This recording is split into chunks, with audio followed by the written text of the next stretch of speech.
We got ninja selling, we got the Bible, we got the ultimate sales machine, and it's not sacrilegious to know there's certain tomes that you should be in to build your life. And this one's about building the business. So guys, welcome again to another Mindset Mastermind. 3 years of playing in this room together. Excited to see more and more folks showing up. And we are in the second half of the 7 musts of marketing. And we've been doing a ton. We learned how to do our social media. We learned how to do our email correctly. And now we have a lot more things to talk about in this section. So anything that jumped off at you guys, let's hear what jumped off the page and chat about that. Man, I got all kinds of fun nuggets. You guys first. What do you got?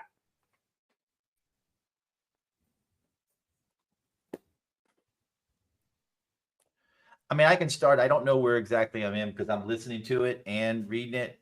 So I'm not sure exactly where we're at or where I am in conjunction to where you guys are. One of the things I loved was the educational marketing. In other words, do education. And like the first thing I thought of, like people, I would imagine if there's got to be research out there that says that people are wealthier because they own a home. There's got to be education out there that says people are healthier because they own a home. People have a better mindset, or they're nicer people because I just don't know where to find that. But the thought of that and to be able to do marketing based on that is really exciting to me. I mean, I think we could do a lot of content, especially with the videos and stuff and social media marketing. With it, I thought that was a great nugget. Hey, Mark. So hold on. Let me pop with Mark here, and then we'll come right to you, Celeste. What do you think, Mark, might be 2 places where you could begin this research? I guess the NRA is probably one of them. I would imagine they have, but I'm thinking there's more statistical house data where I'm looking. Did you say the NRA? He did, and I love you. That's how much I care about my own. He did. Well, a home is worth fighting for, so sure. Let me share a couple quick Sorry, Mark. There's this incredible tool, fairly new, called ChatGPT. Yes. Ask. And then there's this other one. It's almost as new, Google. called Google. Yeah. Just ask. You guys can find the data. And here's the great part. We get in our head about the validity or voraciousness of the data. It's our own head. How do we know to trust this? How do we, and you can continue to ask that. And I just want to remind you, what's the goal of this data? To just do it, get it out there. And to educate. Yeah. Right. And again, we know intuitively that owning a home is better than renting. Owning, you're making yourself wealthy over time. Renting, you're making somebody else wealthy over time. So we know it. So just go find the data, because as Mark Twain, as he was talking about data or statistics, same thing. There are liars, damn liars, and statistics. Can I add something to this? Of course. As I was listening to you and you were talking about this, Ryan, I was actually thinking, how funny would it be if you put out all these factoids and then say at the end of the video, all of this is backed by the statistical information provided by Mark Adams. Like, don't even call out some other source. Right. Just say, from my experience, this data was relative and it's backed by me. Because everybody knows this kind of stuff is there. Does it matter that it's factoids, like, or that it's real, that it's NAR, not NRA backed? No, it doesn't matter. But what would be so cute, your personality would show that you're not taking life so seriously and that you're here to help somebody. By the way, under that same vein, who else could you give credit to, Mark? Right there. Fairy godmother. Well, I was thinking more fun in your world, because who is the focus of all your marketing? The dogs. Yep. What if it was straight from the dog's mouth? Oh, I love that. In fact, the dog was the one providing the data. It was from, a message from the dog. It I love ties your that. marketing together, which is what we've been learning about here, making sure Mhm. everything matches. Yeah, I love that. And, does your dog have a doghouse in the backyard? Mhm.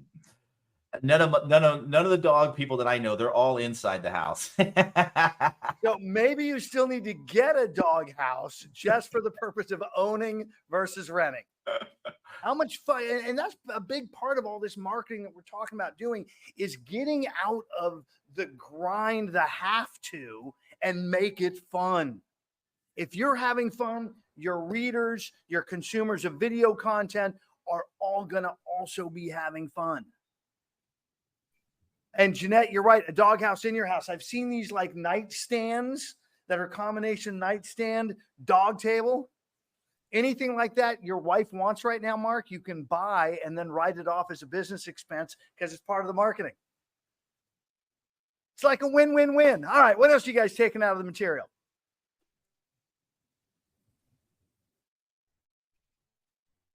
The events, get noticed, drive traffic, capture leads. I mean, that's our job anyway. And so tell a story that's opposite of that. I did an event. Tom Ferry did a thing in Georgetown. Parsted is Austin, but anyway, it was really in Georgetown. And so I rented the sports bar bowling alley, 12 lanes. And man, I was going to have 1 million people, only I didn't do it right. And so I didn't get noticed.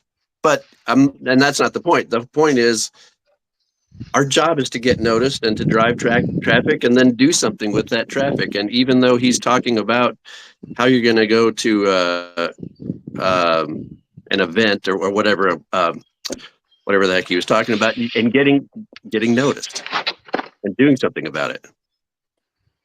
Yeah, that was marketing vehicle 7.6, marketing vehicle number 6, events. Done properly, it can do massive, massive work.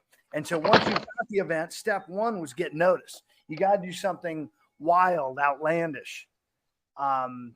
I did a ton in this space. I used to have software. I had the very first CRM for the home inspector space.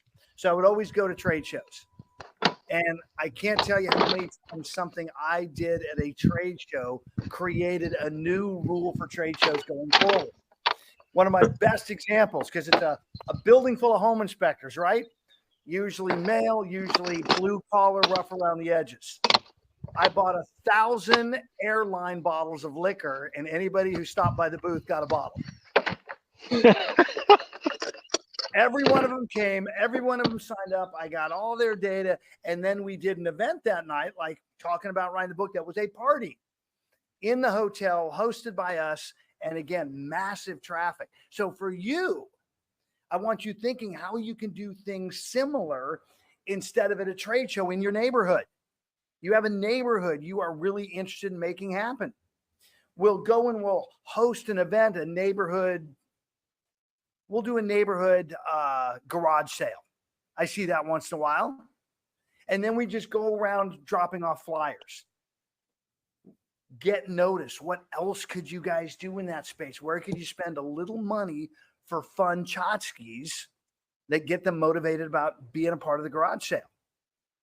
You're doing an open house in a neighborhood, which we just did with Doug and Jeanette. We did the ultimate open house. How can you plus that and make it a party, make it an event?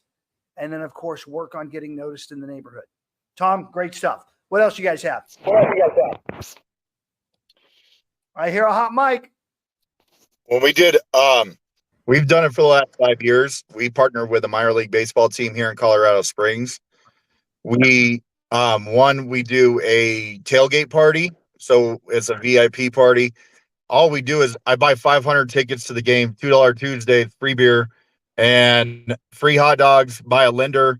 They partner with us. They buy the hot dogs. They buy the drinks.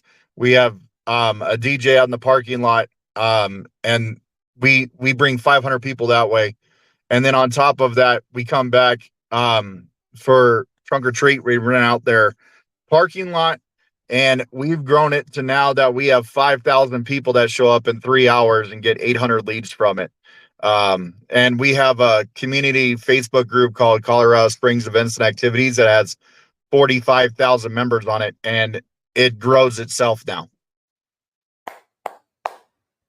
There is a great way to leverage the events and build your business. Awesome, Ryan.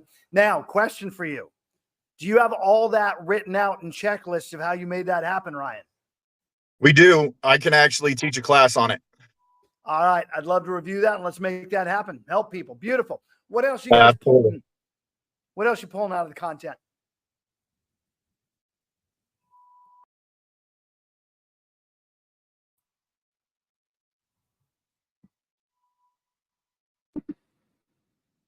Russ, I'll go. I know we have certain aspects of, and you and Don also say, just grab it and reuse it. But digitally, it seems like he talks about being distinctive, and you see so many similar posts, so many similar videos from everybody on Instagram and Facebook. It just reminds me to be different in some aspects, but then use also what's working for somebody else to your advantage. Yeah, I think on the R&D concept for me, it has a plus component unless it's already phenomenal.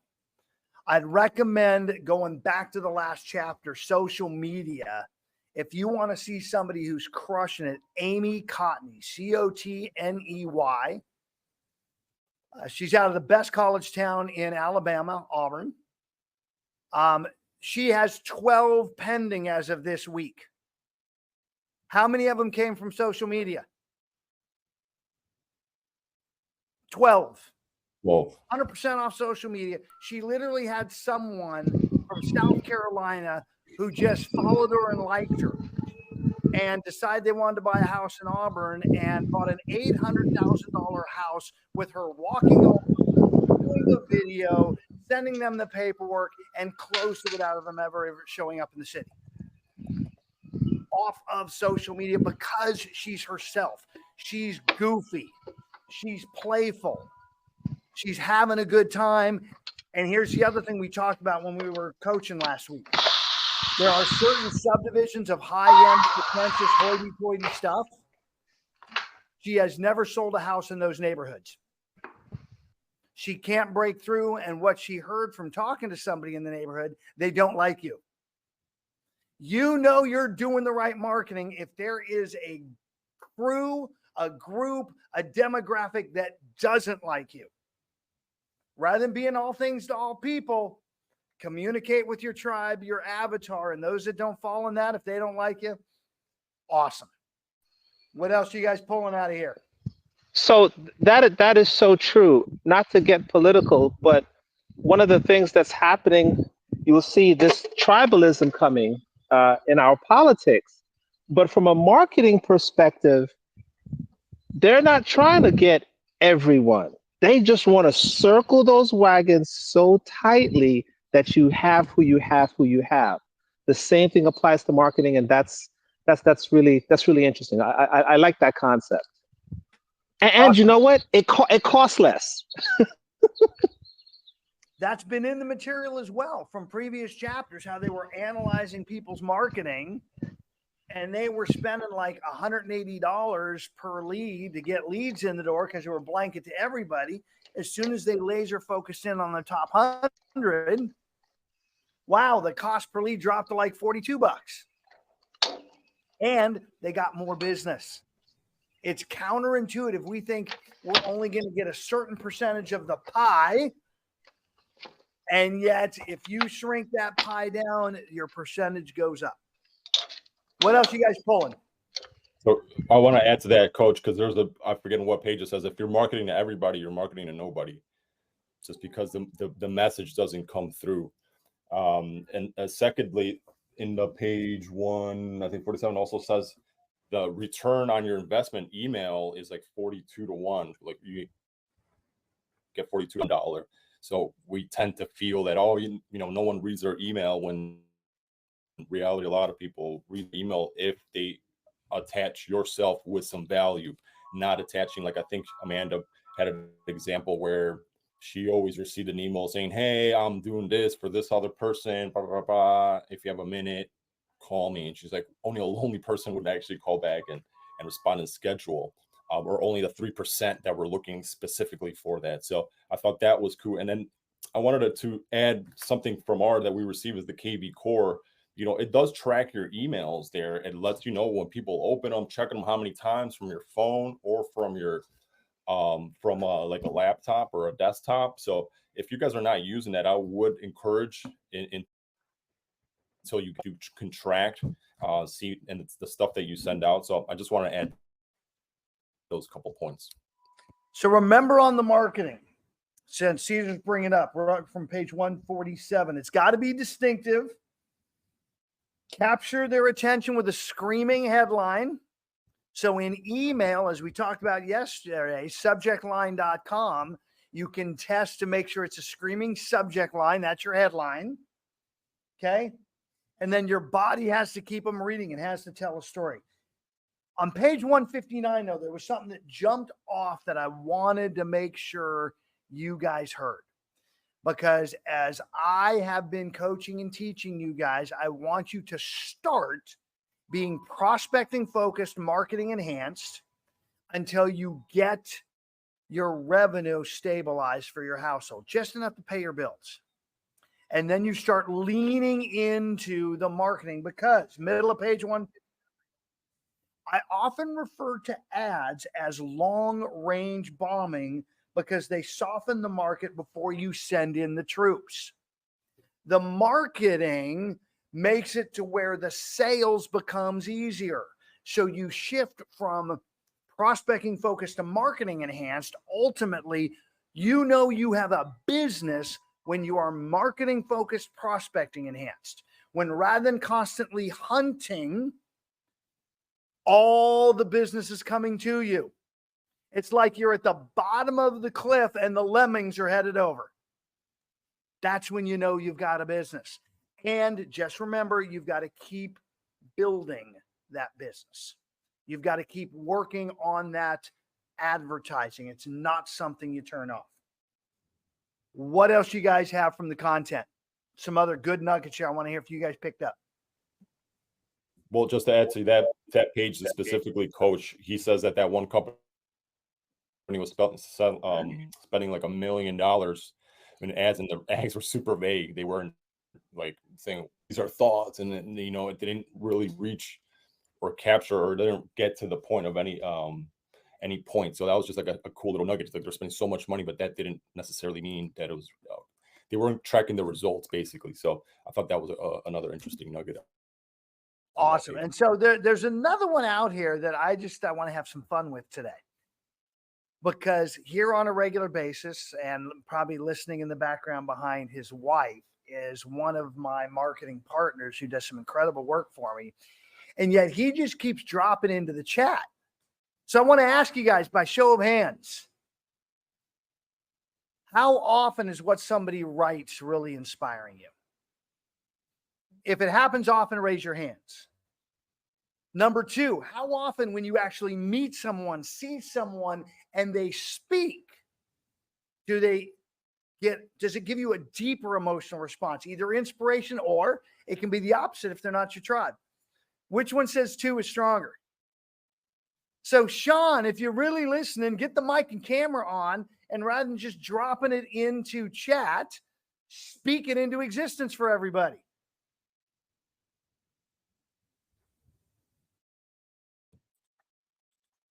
Well, it's just it. I mean, if you have a terrible ad, Google is going to charge you more. Facebook's going to charge you more. They intentionally punish you financially for terrible ads. And I just pulled that quote from David Ogilvy, the godfather of advertising, because he talks about once you've already created your headline, you've already spent 80 cents on the dollar. So read that quote in its entirety for us. On the average, 5 times as many people read the headline as read the body copy. When you have written your headline, you have spent 80 cents out of your dollar.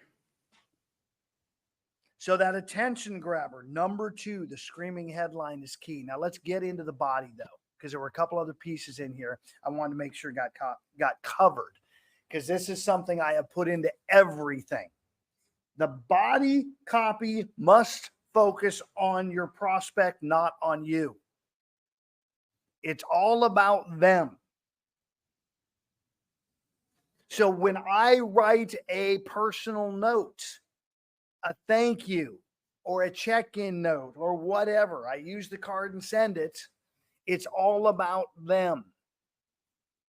When I'm sending an email, it's all about them. Everything I can work on continues to focus about being, and here's the fun part. This room, who's it all about? Yeah, all about you guys. Now, do I get incredible value out of that? Do I learn more every single day by being here and by leading the room than I ever would do in the room? Yes. And yet it's all about you guys. It's all about the agents. My entire mission statement now is all about everyone else. And taking that focus has done tremendous shift in business. So what can you guys do to make all of your communication, conversation, marketing all about your prospects? Celeste, you look like you're ready to pounce. Yeah, I am. I'm like watching and I'm just waiting for the moment, because I am such an advocate for using ChatGPT. There are other AI software out there also that can let you craft your email or your note the way you think you want to write it. Then put it into ChatGPT and say something to the effect of, I want to rewrite this from the focus of, it's all about my client. Just say that and ask it to do the magic that, you're probably a very good writer. It's better. And I can't say this enough. I've used ChatGPT to write a sympathy card. Somebody's having a baby. Somebody's got a new business. They say something in our conversation. I write what I thought I was going to say, throw it in ChatGPT, and I am always amazed. It has so much better skills than I do. And how quick it takes you 2 minutes. That's it. So that's my 2 cents on this is use ChatGPT. Well, and here's why the 2 cents matter, Celeste, and thank you for putting that in there. How many of you historically, by show of hands, if you had just an extra 10 grand a month that could only be spent on a copywriter, I gave you 10 grand a month to spend on a copywriter, but you had to spend it there. How many would hire a copywriter to review everything and make sure everything was perfect if it was paid for by somebody else? Well, ChatGPT is a combination of all the best copywriters that exist. That industry of copywriting and editing is going away. Yeah. Okay. Because it's all right there. So that is very powerful. And again, subjectline.com for your headlines. You can test from ChatGPT as well and work those two. There's so many new tools that are going to make you better. Keep leaning into them and playing with them every day. In fact, I'm curious, show of hands, honest, how many of you are in ChatGPT every day? Okay, I got 3 or 4. So Judy, get in there. You're thinking of sending an email, just a response to something? Go. I wrote an incredible, Jeanette, what did you think of my response to pushing back on all our multiple offers in a round robin? That was nice. It was inviting. It was, I thought it might even have been shorter if, not that it was supposed to be shorter, but it was a good letter. It was welcoming and helping support the realtor. So yeah, it was good. And so I grabbed the old one that I've always done. I put into ChatGPT all the things I wanted to accomplish, that it was heartfelt, that it was caring, that it was sympathetic to their situation, that it was motivating. The last thing was it's motivating for them to give us a counter offer. And it took what I wrote and made it so much better. And so now that's just part of our model. So what else you guys pulling out of here? I still got more nuggets, and yet I want to hear from you.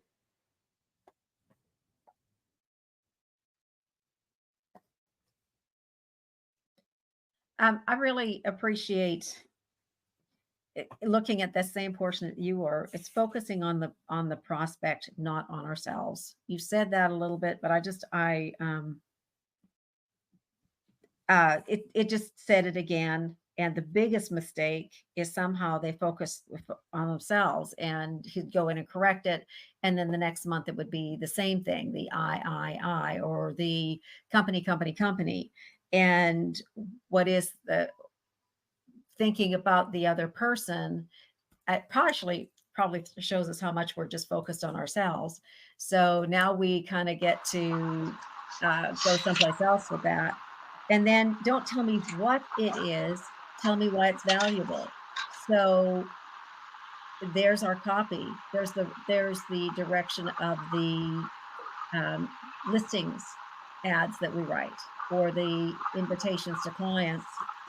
And I loved the place where it said, if you've got a coupon, having a call to action, even just a little sticker that says, here, click here for more information, or Amen. It's send in me information. it's in all our communication. So Jeanette, awesome. And Kendra, did you want to speak up, my dear?